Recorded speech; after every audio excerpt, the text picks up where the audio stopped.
My name is Susan Thompson. I'm a lawyer, employed, but I've followed a proper path and landed a legitimate job. I've been married for about 13 years. My husband was previously engaged and has a daughter, Molly, from that relationship. We remarried, but now that she's in her teenage years, she's increasingly ignoring me. I've always believed that she would understand someday, so I've worked hard both at my job and as a mother. Time passed, and when she brought home her fiancé, Simon. "I won't involve myself with you, you're a stranger to me." He said something shocking. To my dismay, both my husband and daughter agreed, telling me to leave the room and the house, claiming I'm not a real family member. Despite all my efforts, I was speechless at their unexpected treatment. It takes me back 13 years. "I want you to become my daughter's mother." My husband had proposed to me. Back then, I had no experience with marriage. Just like my mother lovingly disciplined me, I tried to teach my daughter, Molly, the difference between right and wrong. "If you stay out this late, it's not good." "Who do you think you are? Pretending to be my mom? You're not my mom, so stop acting like it. You're just a housekeeper. Just clean and cook for us." "How can you say such things to a parent?" "That's because you're not my parent." She retorted like that. I cooked for her, and she would frown at the table saying, "What's this?" "It's meatloaf." I'd respond, thinking it's a dish young people would like. "What? Can't you make anything else? It's like you only know one recipe." "That's not true. Yesterday, I made chicken, and the day before that, fish." I wasn't in the mood for meatloaf today. She would leave, and then come back with a burger. Meatloaf or a hamburger, aren't they similar? I thought so, but couldn't say anything. Yet, she always wanted more pocket money than usual. "Hey, I need some money. I gave you some at the beginning of the month." "What? That's not enough. My friends get way more. I get so little. I can't even hang out with my friends. If I get left out, it's all your fault. You're in middle school. I can't give you that much. I've discussed this with your dad." Ugh, always bringing up dad. A real mom would give me money on the sly.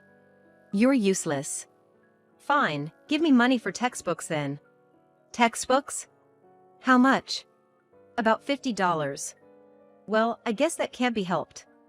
I gave her the money, but it seemed she never bought the textbooks.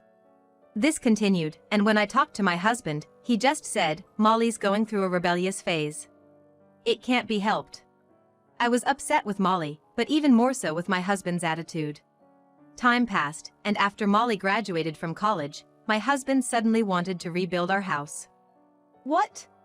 We don't have that kind of money." "We'll get a loan." "A loan? We can't work for another 10 years. We'll just be left with a loan." "If we don't, Molly will get married and leave." "That's natural, isn't it?" "No, it means she'll leave the house. I don't want to let go of Molly. We need a nice house for that. If we have a grand house, any man she might find will want to live here." "I don't think so." "No, it's settled. You think it's okay to marry her off because she's not your real daughter. I absolutely disagree.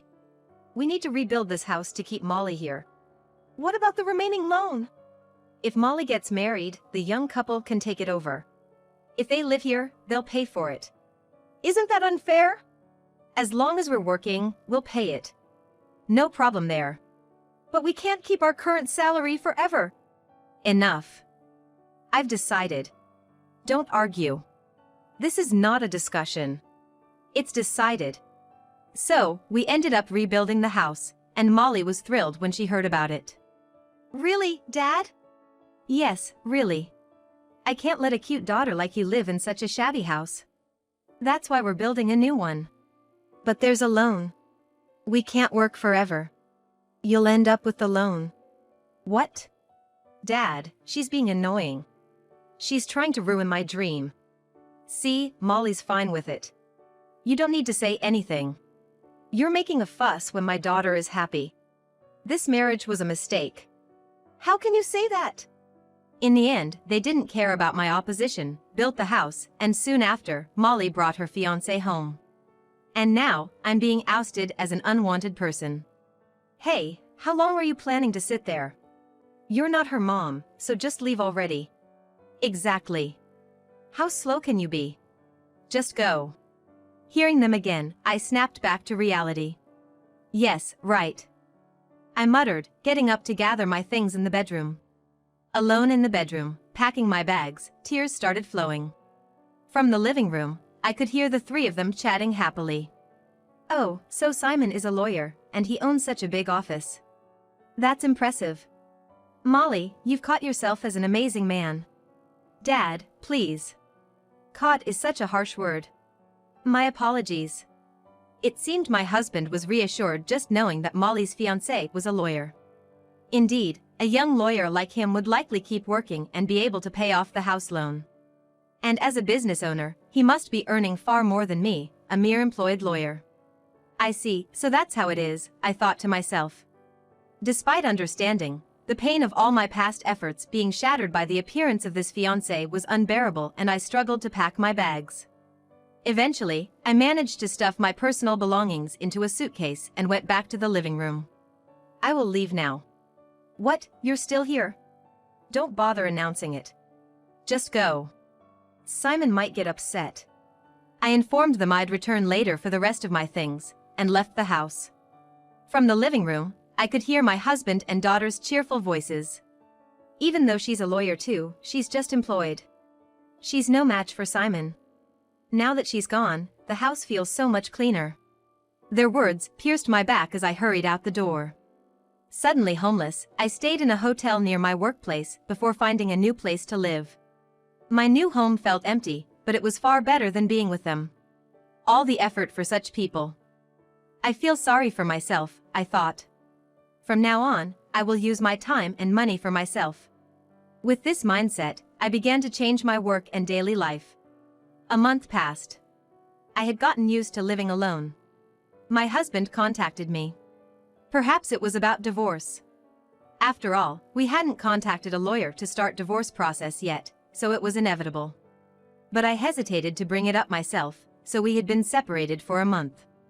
However, the phone call was about something entirely different. Hey, the house loan hasn't been paid.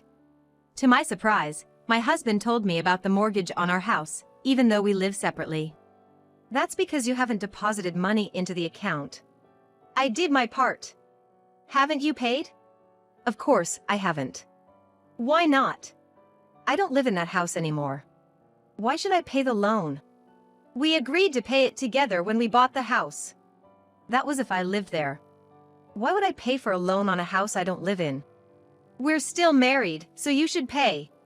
You and Molly told me to leave. I left. I won't pay the loan anymore.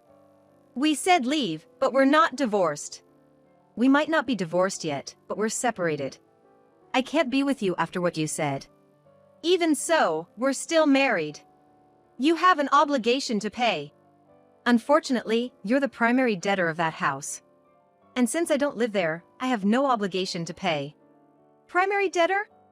Yes, you're the owner and you live there. You should pay. Ugh. You have a lawyer, Molly's fiancé. Ask him if I'm wrong. But we decided to buy the house together. I opposed buying it. I said we couldn't afford the loan. But you insisted. What an unreasonable person. Won't you sacrifice for your family? For a family that loves me, yes. But you don't consider me family. Otherwise, you wouldn't have said those things. Besides, the young couple will eventually pay, right? Let them start now. He's a capable lawyer who runs his own firm. He must have the money.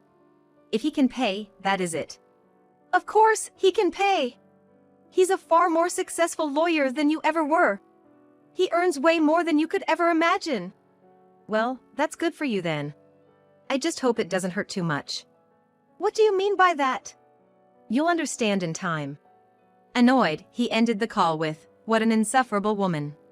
He had apparently assumed that Molly and her fiancé would marry soon and take over the loan. But even after 6 months, there was no news of their wedding. They were living together at his house, seemingly without contributing to household expenses or bills, essentially freeloading. Occasionally, he would call me, confused about their activities, as they would leave and return without explaining what they were doing. But such a situation couldn't last forever. 6 months later, he called me again, this time sounding desperate. Those two still aren't getting married. I see. They live together. I heard that the other day. Oh, that's right. They live together, but they don't contribute to the expenses at all. That's what you were complaining about the other day. If you want your living expenses to be included, you can just say so. Yeah, I guess so. You should just ask them to chip in. Yeah, well, I've been using my savings to cover everything. If it weren't for the loan, it would have been manageable, but paying the full loan amount is tough. Understandable. Still, I was able to get by as long as I got paid. I was barely able to get by, but... So what's the problem? Well, the company I worked for, went bankrupt. Oh, you knew. When it's in the news so much, it's hard not to know about it.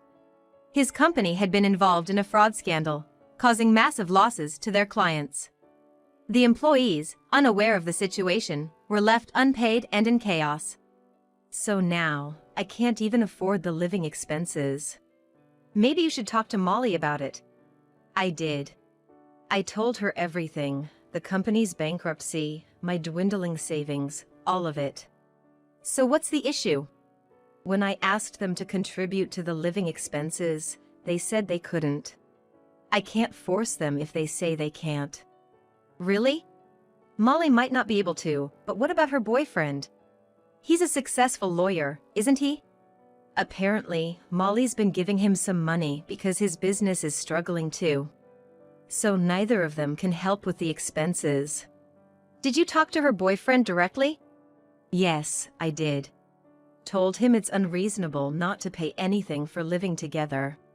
Then Simon started yelling. He said since Molly wanted to live together, I should ask her for money, not him. And when he found out his business wasn't doing well, he got even more upset, saying it's unfair to ask him to pay under these circumstances. He even threatened to leave if I insisted on payment, and Molly, crying, tried to stop him. They ended up deciding to move out together. So now, I'm trying to manage on my own. Can you manage? No, I'm struggling to find work at my age. I see. I'm in trouble. So? But I still believe this is just temporary. In what way? Simon is a lawyer. If he gets clients, everything will be fine. The problem is just the lack of clients. I'm sure it'll pick up soon. You still believe that? Of course. That's why I'm calling you, despite the embarrassment. Can you lend me some money? I'm sure I'll be able to pay you back once things improve. I can't make such an impossible promise. But if Simon's law firm succeeds... That's not going to happen. Why would you say that? Because he's not a lawyer. What? How can you say that? What makes you believe he is a lawyer? Well, he said he's a lawyer, so he must be one, right? That's naive. Look. Search his name on this website. If it's listed, he's genuine, but I assure you, his name won't be there. No way. It's true. But he showed me the certificate. He showed you just a picture, right? It could be replicated. Whether he has one or not means nothing. So, I've been deceived? Yes, he's a fake, as far as my investigation goes. That's absurd. Then who is he? By the way, do you have the house's deed? Of course I do. Why wouldn't I? You might want to check. Things you think are secure can sometimes disappear, I suggested. Panicking, he seemed to rummage through his drawers. It's not here. Did you take it? I wouldn't do such a thing. Then who would? Simon? Exactly. Why would he do this? He might be a con artist.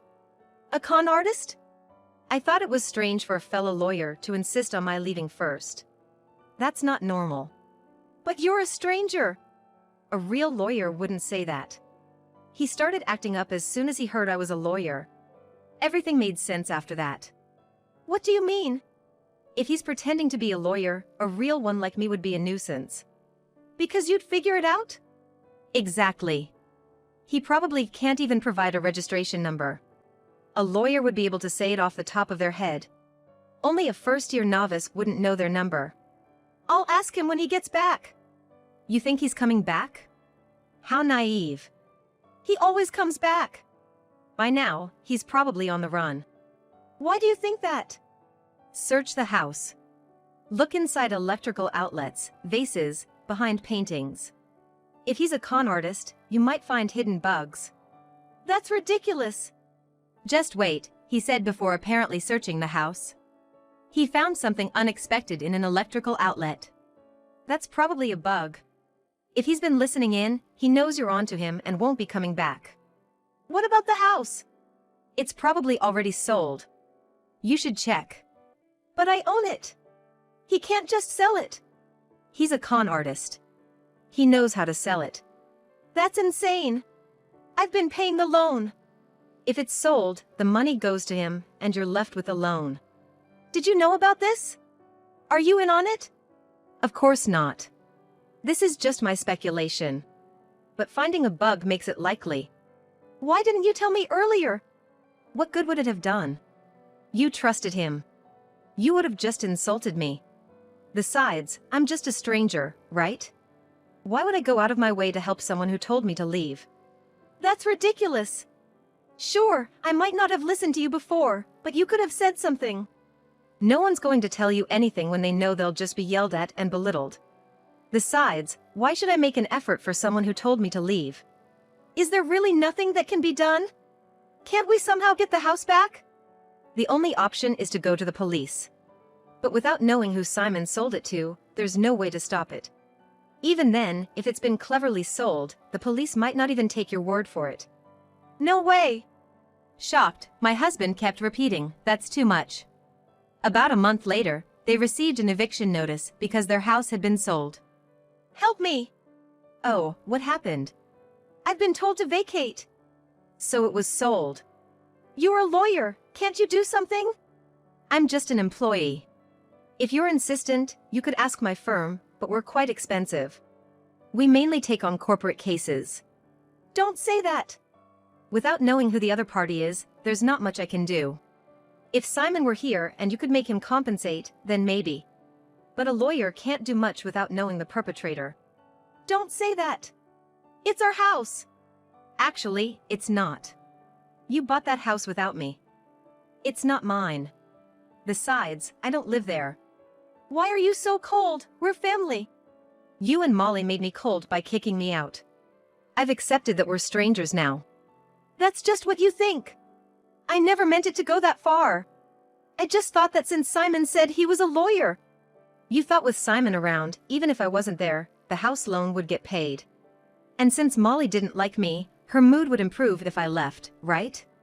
That's... Did you really think I wouldn't understand that? It's not like that. I was just thinking of Molly at that time. You're important to me, really. Lies. I know you think Molly is the most important. No matter what you say now, my feelings won't change. Please, help me. You're the only one I can turn to. Unfortunately, I have no intention of helping. Besides, can you even afford the lawyer fees? It's not like they're cheap. But family rates. Or you could handle it personally, then it wouldn't be an issue. No. Why should I do anything for you? Consult another lawyer. What are we supposed to do then? Oh right, we. That reminds me, let's finalize our divorce. Divorce? Yes, we're strangers according to you. Plus, I'm just a fake mother. There's no need for us to stay married. That's crazy. I'm suffering here. That's your own doing. You underestimated women, and now you're paying the price. I'll send you the divorce papers. If you don't agree with them, I'll take legal action. And if you refuse to divorce, I'll claim alimony. Consider that. Why alimony? Because you ridiculed and expelled me while we were married. It's compensation for the mental anguish. And I'll also claim my share of the assets we accumulated together. Even if the house was scammed away, that's on you, so I'll claim half of its value. Think it over. That's ridiculous. Utterly defeated, he fell into despair. Serves you right. Eventually, it was confirmed by the police that Simon was a fraudster, but the house was never recovered. My ex-husband and Molly had to leave, with only the loan remaining. My ex-husband asked Molly to pay half of it. However, Molly, who is selfish by nature, yelled at her ex-husband, saying, "Why do I have to pay the loan when I don't even have a house?" You were also happy to have a new house, weren't you? I was happy, but I didn't think it would turn out like this. It was your decision, so you should pay for it. She moved out on her own, cutting ties with him. Despite his efforts, my ex-husband couldn't find a job and resorted to multiple jobs, but it was still not enough. Since I'm living alone anyway, maybe I should move somewhere cheaper. Resigned to his fate, he moved into a rundown one-room apartment. To make ends meet, he started working multiple part-time jobs, which took a toll on his health. Additionally, because he didn't sign the divorce papers I sent, he had to pay alimony and property settlement, forcing him to borrow from consumer finance companies. As a result, his debt ballooned to an unmanageable level. It's over. There's nothing I can do. Ultimately, he chose to file for bankruptcy and is now living a bare minimum life. As for me, leaving that house was the catalyst for starting my own law firm. Now, I spend my days running around helping those in need, living a fulfilling life.